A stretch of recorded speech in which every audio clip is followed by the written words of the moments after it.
중학교 수학여행 때 있었던 일입니다. 친한 친구 중에 머리숱이 없어서 고민하던 애가 있었어요. 막 엄청나게 심하진 않긴 했는데 숱이 좀 많이 없긴 했어요. 그래서 사람들이 머리숱이 없네? 라고 툭툭 던져서 걔가 스트레스를 많이 받았었죠. 하여튼 수학여행을 갔는데 머리숱 없는 친구랑 3명이 작은 방에서 자게 됐어요. 제가 가운데서 잤는데 자다가 뭔가 이상한 기분이 들어서 살짝 보니까 제 가르마쪽 머리를 한 올씩 조심스럽게 뽑고 있는 거예요. 놀래서 뭐하냐고 그러니까 걔도 놀래서 아무것도 아니라면서 네 흰머리가 몇 개 보여서 뽑았다고 웃는 거예요. 뽑은 머리 휴지통에 버릴 때 봤는데 양도 엄청나게 많고 다 까만 머리였어요. 참고로 저는 흰머리 없습니다. 그 뒤로 걔하고 어찌어찌 멀어졌는데 10년이 지난 지금까지도 소름 돋아요. 버스에서 진짜 풋풋해 보이는 여중생들 3명이 컵볶이 손에 들고 타면서 맨 뒷자리에서 자기들끼리 화기애애하면서 떠들고 있었어요. 한 명이 내리면서 나 갈게 이러면서 화기애애하게 내렸는데 걔 내리자마자 그 나머지 2명이 욕을 하면서 쟤 언제까지 데리고 놀 거야? 말할 때마다 완전 정 떨어져 이러면서 욕을 엄청 하더라고요. 진짜 놀랬습니다. 제가 소문 때문에 힘들어했을 때 제 옆에서 항상 웃겨주려고 했던 친구 진짜 믿었는데 나중에 알고 보니 그 소문을 그 친구가 낸 거였어요. 누가 자꾸 초인종을 눌러서 인터폰으로 화면 봤는데 검 붉은색이 비친 거예요. 그래서 나가봤는데 어떤 아저씨가 인터폰 카메라에 입 벌리고 있었어요. 이건 제 아는 언니가 얘기해준 이야기입니다. 그 언니가 밤에 혼자 있을 때 카메라를 켰는데 공중에서 얼굴 인식하면 뜨는 네모난 상자 있잖아요. 그게 엄청 떴다고 합니다. 그 언니 주변에 뭐가 있었던 걸까요? 최근에 부모님이 동반으로 여행을 가셨는데 저랑 동생이랑 집을 갔어요. 근데 새벽에 어떤 아저씨가 아빠야 아빠 이래서 잘못 호출한 줄 알고 잘못 거셨습니다 그랬는데 우리 집 동호수 정확히 말하면서 205동 1502호 아니야? 이러는 거예요. 그래서 순간 잠결에 일찍 오셨나보다 해서 문 열림 눌렀어요. 잠시 후 밖에서 발자국 소리가 들리는데 저희 집에 대형견을 키우거든요. 엄청 짖는 거예요. 근데 걔가 짖으니까 걔 있네 이러고 갔어요. 더 소름인 건 부모님이 그때 집에 안 계신 거는 어떻게 알았을까요? 어렸을 때 거실에 앉아있었는데 스타미토 오빠가 갑자기 기어나와서 놀래서 소리를 질렀어요. 근데 오빠가 자기 방문 열고 거실 나와서 소리 왜 지르냐고 저한테 물어보더라고요. 그건 뭐였을까요? 5살 땐가 엄마랑 소파에서 낮잠 자다가 일어났는데 엄마가 안 움직여서 엄마 나 목말라 물 떠다줘 하면서 엄마 깨웠는데 안 일어나시는 거예요. 몇 번 더 깨워보고 그래도 안 일어나서 때려도 봤는데 안 일어나서 엄청 울었어요. 근데 엄마가 갑자기 벌떡 일어나더니 너 아니면 죽었을 거라면서 저를 꼭 깨워놔줬어요. 화장실 가서 수염을 묶었는데 깨보니 촉촉했어요. 그날은 몸이 너무 아프고 힘들어서 약 먹고 한숨 잤는데 이상한 꿈을 꿨어요. 남동생 친구가 있는데 그 친구가 꿈에 나온 거예요. 그런데 이상하게 단 한마디도 안 하더라고요. 그냥 저만 계속 뚫어져라 쳐다보다가 아무 말도 안 하고 그냥 뒤돌아서 갔어요. 꿈에서 깼는데 기분이 묘하더라고요. 그냥 별 신경 안 썼는데 그 다음날 남동생 친구가 죽었다고 연락이 왔어요. 하루 전날 뺑소니 당해서 위시불명 상태였다가 결국 다음날 죽었다고. 몇 년 뒤 남동생이랑 술 마시다가 그 꿈 얘기를 처음으로 해줬는데 남동생이 그 새끼 지마다면서 한잔 술면 마시더니 그 친구가 저를 엄청 좋아했었다고 그렇게 말했어요. 어렸을 때 혼자 자는데 바로 옆에 책상이 있었어요. 엄마가 쓰던 책상인데 제가 그대로 쓰고 있었죠. 근데 책상 밑에서 시선이 심할 정도로 느껴지는 거예요. 그래서 그날 잠을 아예 못 자서 엄마한테 말했는데 엄마가 방이 더러워서 그렇게 느껴지는 걸 수도 있다고 해서 엄마가 방을 다 치워주셨어요. 그 뒤로는 정말로 시선이 안 느껴지더라고요. 몇 년 지난 뒤에 엄마가 말해줬는데 엄마가 젊었을 때 일찍 죽은 친구가 있었는데 그 친구랑 같이 찍은 사진이 책상 밑에 있었대요. 엄마는 제가 무서워할까봐 그 얘기를 안 했다고 하네요. 수요일에 학교에서 있었던 일입니다. 아침에 학교를 등교했는데 애들이 아무도 안 와 있어서 잠깐 책상 아래에 핸드폰 두고 화장실에 다녀왔어요. 근데 자기 자신이랑 하는 카톡 채팅창에 키가 엄청 쳐져 있더라고요. 그때 학교 온 애들 아무도 없었는데 누가 그런 걸까요? 다시 생각해도 소름이에요. 친구가 들려준 얘기입니다. 친구가 병원에 간 적이 있는데 지금 생각해도 소름 돋는 게 휴일도 아니었는데 병원 안에 아무도 없고 불도 꺼져 있었대요. 모든 게 일시정지된 그런 느낌? 불러도 아무도 안 나오고 화장실이나 쓰고 빠져 해서 들어갔다 나왔는데 진짜 거짓말처럼 불은 다 켜져 있고 병원은 사람으로 가득 차 있었대요. 제가 24일날 밤에 자서 일어났더니 26일 아침에 일어났어요. 소름.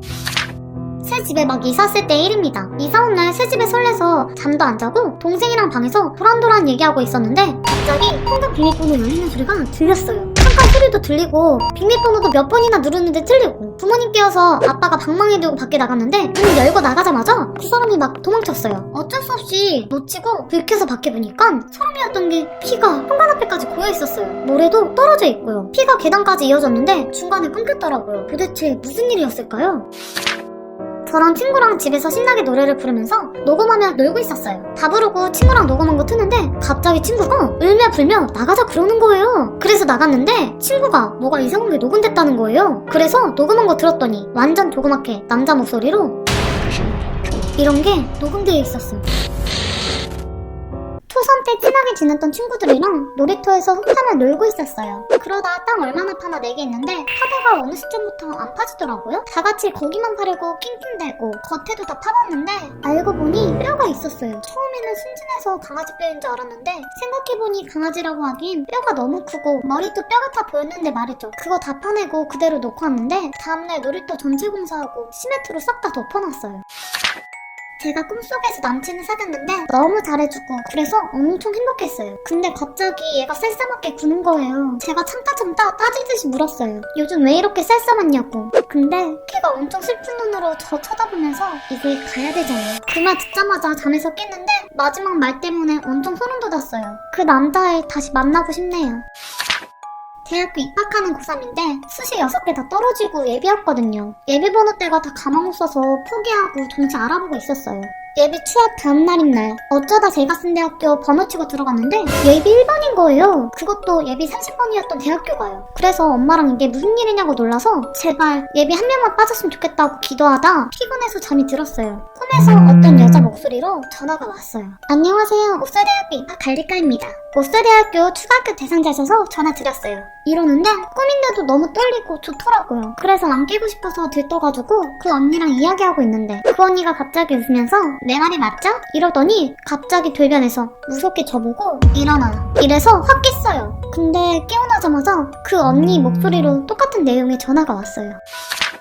예전에 가위 눌렸을 때 손가락 움직이면 풀린다는 얘기를 들었어요. 그러던 어느 날 자는데 가위에 눌린 거예요. 그래서 손가락을 움직이려고 했는데 귀신이 제 손가락을 잡고 있었어요. 휴대폰을 잃어버렸어요. 여러 번 전화해봤지만 남자의 거친 숨소리만 들리다가 끊어질 뿐이었습니다.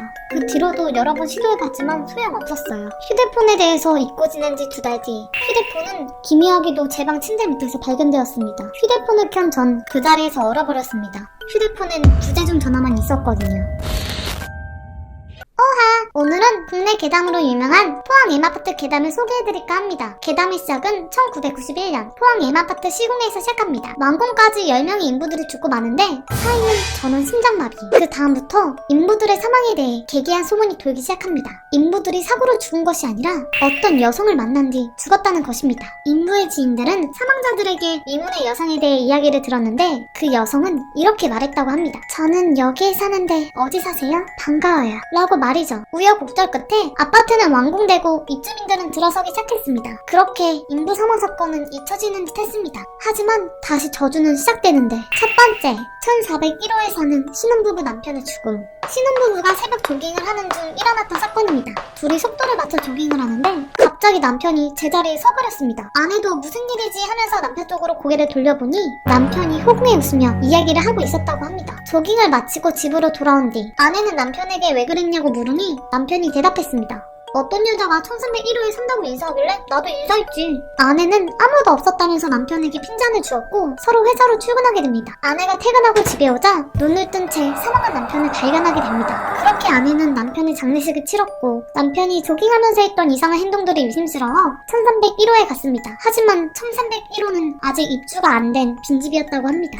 두 번째, 112동 808호에 사는 40대 남편의 죽음. 금술이 좋던 중년 부부는 자식 없이 서로를 위지하며 행복하게 지내고 있었습니다. 자기 전 침대에서 부부가 대화하던 중 남편이 어떤 여자가 1301호에 사는 사람인데 아내를 알고 있다고 인사를 했다고 말합니다. 아내는 신혼부부 사건이 생각나서 깜짝 놀랐고 찝찝한 마음을 떨쳐버릴 수 없었습니다. 그렇게 그들은 잠들고 아내가 눈을 뜨니 남편은 침대에서 눈을 뜬 채 싸늘하게 죽어 있었습니다. 세 번째, 학생의 죽음. 이쯤이 사망 소식에 대해 소문이 조금씩 나기 시작하자 주민들은 개소문에 불안해졌습니다. 포항으로 상경한 이 학생은 노부부가 소유한 호수로 입주하게 되고 노부부는 소문을 무서워하는 학생에게 이런 소문은 다 거짓이라고 걱정하지 말라고 합니다. 하지만 그 학생도 위문의 여성을 마주하게 되고 노부부에게 너무 무섭다며 나도 죽는 것이냐며 울며 묻자 노부부는 절대 그렇지 않다며 미신일 뿐이라고 다독여줍니다. 하지만 다음날 학생도 싸늘하게 식은 채 발견됩니다. 이문의 여자가 사는 112동의 1301호는 아무도 입주하지 않은 곳이었고 세 번째 희생자까지 나오자 시공사 측은 112동 입주민에게 피해 배상을 해준 뒤 112동은 폐쇄하게 됩니다. 들리는 소문에 따르면 M아파트는 현 이름을 바꾼 채 여전히 그 자리에 있다고 합니다. 네티즌에게 지목된 아파트는 20개 동이 넘는 가운데 112동만 얻는 것이 위성지도와 육안으로 실제로 확인된다고 하네요. 그 여성의 정체는 무엇이며 포항 아파트 괴담의 진실은 무엇일까요? 오늘 세트! 오늘은 믿거나 말거나 귀신을 부르는 방법에 대해 알아보도록 하겠습니다. 노약자 및 심약자는 이 동영상을 꺼주시기 바랍니다. 첫 번째 방법, 거울놀이. 먼저 집안을 조용하게 만듭니다. 그 다음 몸 전체가 보이는 전신거울을 준비합니다. 전신거울에 몸 전체가 보이도록 하고 거울 속에 자신의 눈동자를 주시해주세요. 이때 눈은 깜빡여도 됩니다. 거울을 쳐다보면 어느 순간부터 거울 속의 자신의 애는 모두 시커멓게 변할 것입니다.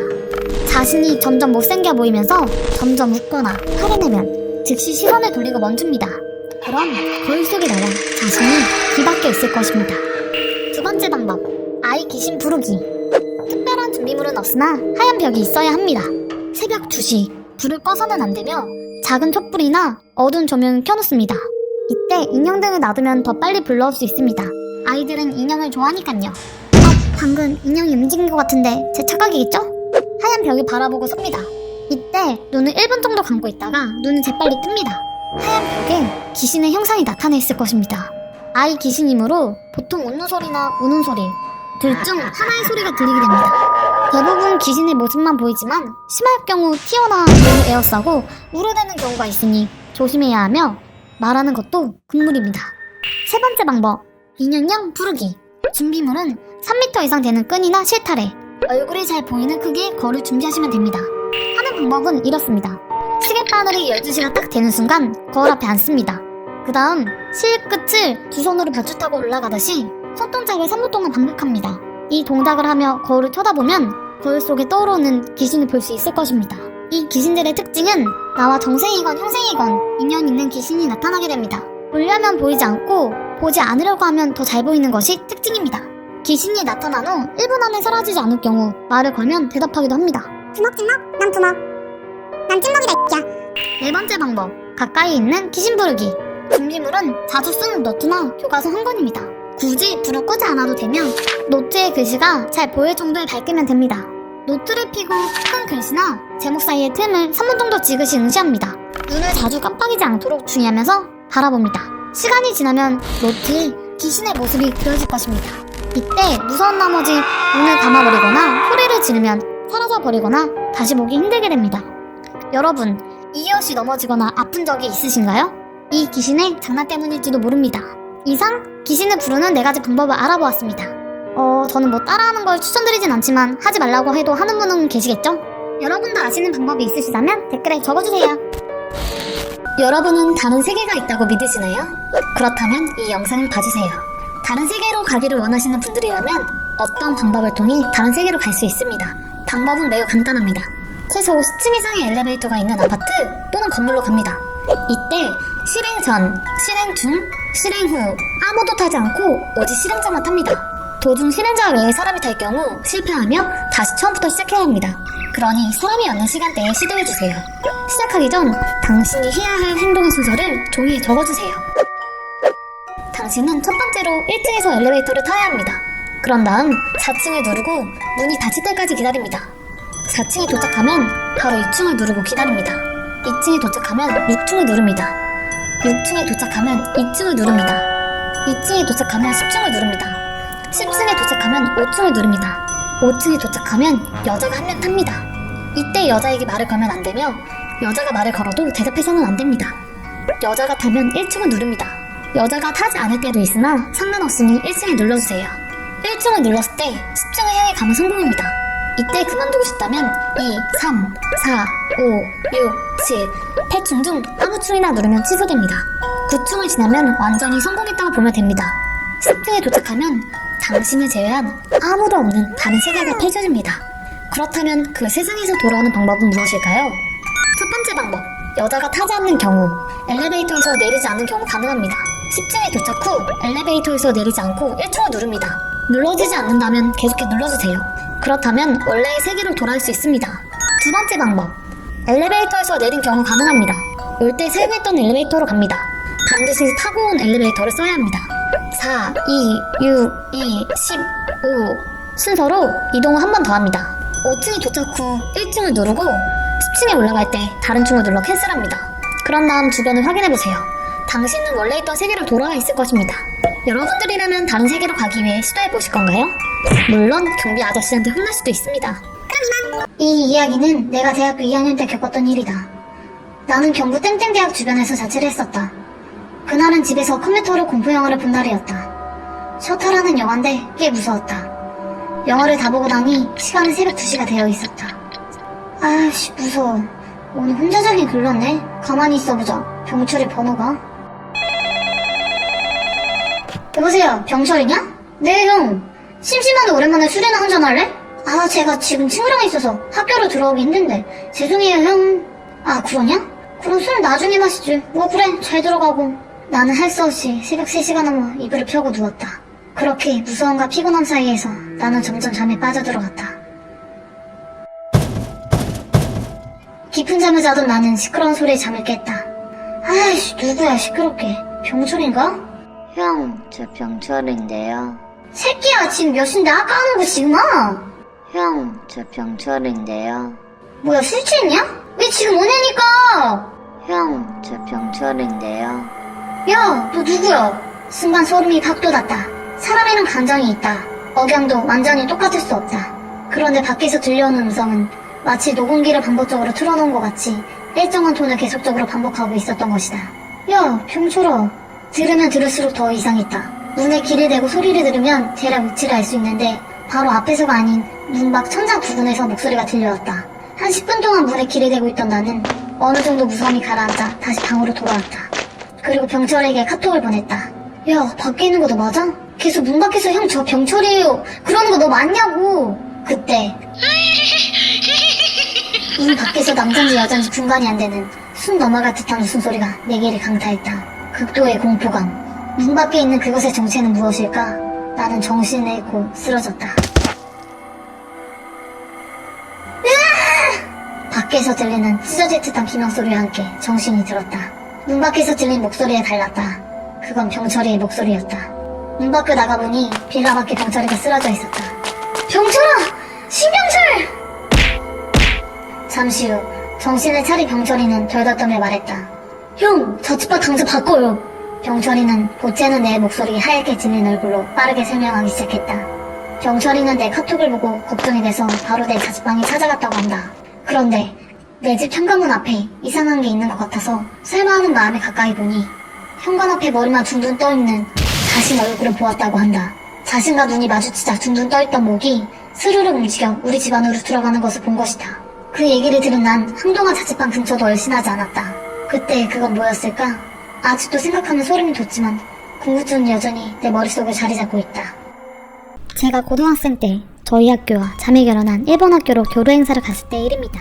행사는 3박 4일 일정으로 첫째 날은 일본 학교 방문, 둘째 날은 홈스테이, 마지막 날은 호텔에서 머물며 자유투어를 하는 것이었죠. 그렇게 마지막 날이 되어서 저는 친구들과 신나게 후쿠오카 시내를 돌아다니다가 저녁 9시쯤 호텔로 들어갔습니다. 친구와 2인실 했었는데 처음으로 친구와 해외나 호텔에서 잔다는 게 신나서 잠들기도 아까워 수다를 떨다 보니 무서운 이야기까지 하게 되었어요.